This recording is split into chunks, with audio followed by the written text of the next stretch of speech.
Now, this episode wasn't as action-heavy as the previous 4 or 5, but certainly there's not a lot that could top that, but in my mind, we learned a valuable lesson about Gon. Hunter x Hunter, episode 48. Very sharp eye.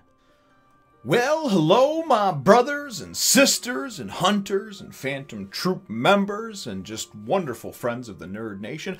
I, as always, am Jim, here to bring you another review on the awesome and action-packed and auctioneer-style and scamming secrets revealed tale of Hunter x Hunter. Now, our last episode, of course, saw us with, for me, being so far a high point of the series. The fight between Kurapika and Uvo was just absolutely mesmerizing. Was done so well, and obviously culminated and ended in Uvo being killed and buried and left in the desert there by Kurapika. So, if only he had known that he could get 2 billion Jenny just for bringing back the body there, then obviously it'd be a little bit richer. But with him, it goes much deeper than that, you know. So it's but anyway, that's a topic for another time. So that's how the episode, of course, left off, and we wind up picking up over here and taking a decidedly different turn, and kind of after that just balls to the wall action, wonderfully animated music, the voices, everything was done so well. We kind of go to a more of a relaxing type of episode here, and I guess kind of a bridge for hopefully better things to come. So we wind up following Gon and Killua and Leorio, and of course their quest to get enough 8.9 billion Jenny or more, because that's going to be the starting bid on one of these copies of Greed Island. And we see them walking around the marketplace. And they come upon this knife, and Killua knows some history of it and the maker and everything else. And Gon can kind of just sense and feel like some aura coming off of it, right? And of course, Leorio still doesn't know about about that because he hasn't learned Nen yet. But what they decide to do is, and it's just like one failed attempt after another at things. They wind up going around and actually, bidding on a number of different items that they can see aura coming off of. And it's funny to see Gon struggle with the math stuff, because Killua goes and tells him, if you see a price on something, because the way that the auction works is that people go and they bid on it, or the marketplace works, people go and bid on it, and I guess after a certain amount of time, the highest bidder is just taken or chosen, and you write down your bid. So he tells Gon, he says, anything you see that has kind of an aura coming off of it, bid 2.5 times higher. And just seeing Gon go in, and just Killua tells him that, obviously, and seeing Gon walk around and try to figure this stuff out, and seeing him try to struggle with the math is absolutely priceless. Prior to that, though, he actually goes and Gon pawns his hunter license, and it looks like he got 100 million for it. And the thing that I don't get is that you can use the hunter license as like pretty much an infinite credit for anywhere. That it's like pretty much like an American Express black card. At least that's how it was explained to me, or that's how I understood it from several 20, 30 episodes ago. But yet he's not going to use that to actually go and auction or bid on and buy Greed Island. He's trying to do all these other techniques that are pretty much underhanded, the arm wrestling thing and everything else to try to get money. But they want to go and they want to find and gather more information on the Phantom Troop members, and they know that they're going to have to pay for that information. So they wind up pawning the license, which I certainly hope that, pawning meaning he can get it back once he has enough money for it. So they can discover some information and hopefully capture some of these Phantom Troop members, because the Mafia is paying out 2 billion Jenny for each one that's brought in, right? And I believe it's dead or alive. Anyway, though, but I'm assuming, though, that maybe they'll want information out of them, so maybe alive is worth more, maybe alive is the only condition. I don't really remember that.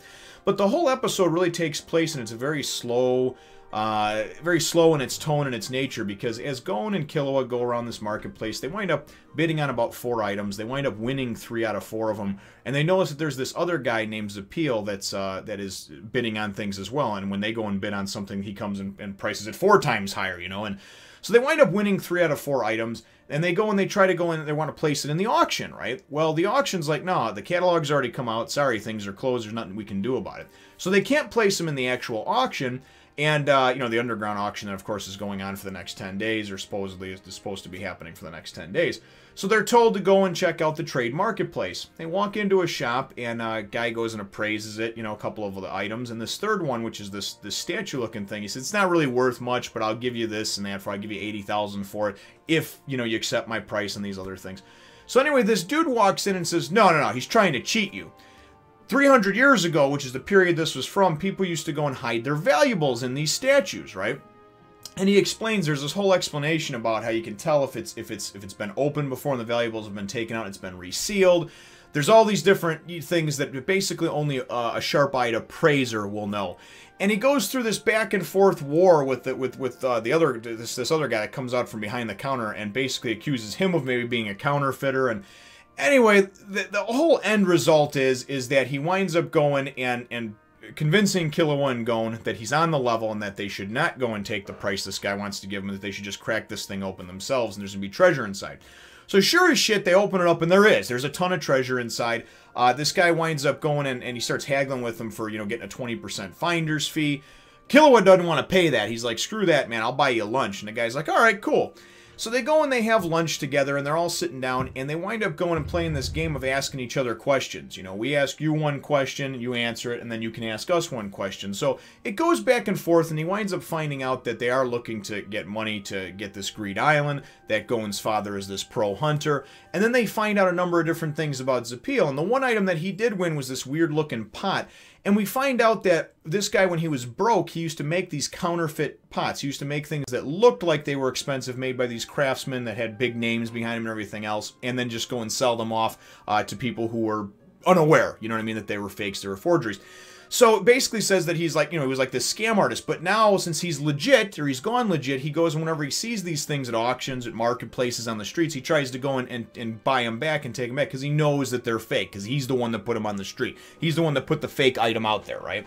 So anyway, it was kind of interesting to see, but again, after the just crazy episode that we had, actually the crazy last 4 or 5 episodes that we had, it was a bit of a departure from that. But it was nice to also be able to catch my breath and not be hyperventilating at the end of an episode either, like, oh god, this is so awesome, So what I took from the episode that I thought was the most profound thing is that Gon is indifferent about things. Gon has an open mind to just learning new things, good or bad. This guy's appeal noticed that when he was being accused of being a counterfeiter or a fake and this and that, Gon never judged him. Even when he told him, when they were at lunch, that I used to make these fake pots and everything else, Gon never went and accused him or anything. He never said, oh, you're bad, you're that. For Gon, he doesn't look at things as bad or good, or good or evil or anything like that. He only wants to, his mind is like a child's in a sense that he's a sponge and he just wants to soak up all of the information that he can. If he finds something interesting, it doesn't matter if it's illegal to him. And that's what I took from this episode, is that Gon is very dangerous because of that. The sense that he gets from him is that he is very dangerous, and he even says he's very dangerous because he has no sense of right or wrong, in the sense that he has an allegiance to, well, this is the wrong thing because it's illegal, or this is the right thing because, this person said it was. He just very much is like, hey, listen, that's cool, I want to find out about it. So he asks him to teach him all these different tricks about double takes and about, all these different things that basically scam artist appraisers would do to go and lure people in, or to go in and give them a false sense of security to maybe get them to buy something for more than it's worth, or maybe get them to sell them something that's worth more and make them feel like it isn't worth it. And it's all about like kind of just the gray areas of life and just sort of this marketplace and appraising to begin with. What winds up coming out of the conversation that they have is that he's going to represent them at the auction, and he's going to go, well, not the auction, but through the marketplace and whatnot there, and try to find them and get them fair prices of it. And then they're going to go and give him a fair price, is kind of like the, working for them, being their proxy, so to speak. So, but again, what I took from this whole episode was that Gon is going to be very dangerous, because as a 12-year-old boy and a hunter, and having that mentality of not really caring if something is right or wrong, good or evil. And again, there's a lot of arguments that can be had about who's to say that and everything else, but when you don't want to conform to or accept the rules and laws of society, it can be very dangerous, because if you go and you find something to be interesting, but it's highly illegal and maybe hurts others, but you're cool with it just because you want to know about it, that can be dangerous, especially when you have the type of power that he has, just sort of the innate power that's lying inside of him that's waiting to come out. So again, that's what I took from the episode. At the end of the episode, it looks like things are going to heat up towards the next one, because we do wind up, they get a phone call from Leorio, and he wound up getting some information, an actual video that was sold or posted to him or what have you, of 2 of the Phantom Troop members and possibly their whereabouts. So that's where we're left hanging, is that they're going to go and obviously try to wrangle up a couple of these, these Phantom Troop members at 2 billion Jenny apiece per capture. you know, and Gon and Killua being the beasts that they are, you know, it's definitely something that's going to be the quickest way to profit them, for them to actually be able to obtain a copy of this Greed Island game, which, of course, is important to Gon, and it's, you know, it's critical and integral into him finding out more information about his father's whereabouts. So, very cool stuff. Like I said, although a departure from the last several episodes and that just kind of pedal to the metal gore and action fest, this was definitely a good episode in the sense that it taught us something about Gon, at least in my opinion, that was very valuable. So, my episode question for you, though, brothers and sisters, is really, what are your thoughts on Gon and kind of being indifferent to good or evil, positive or negative, you know, the good or bad, those sort of things.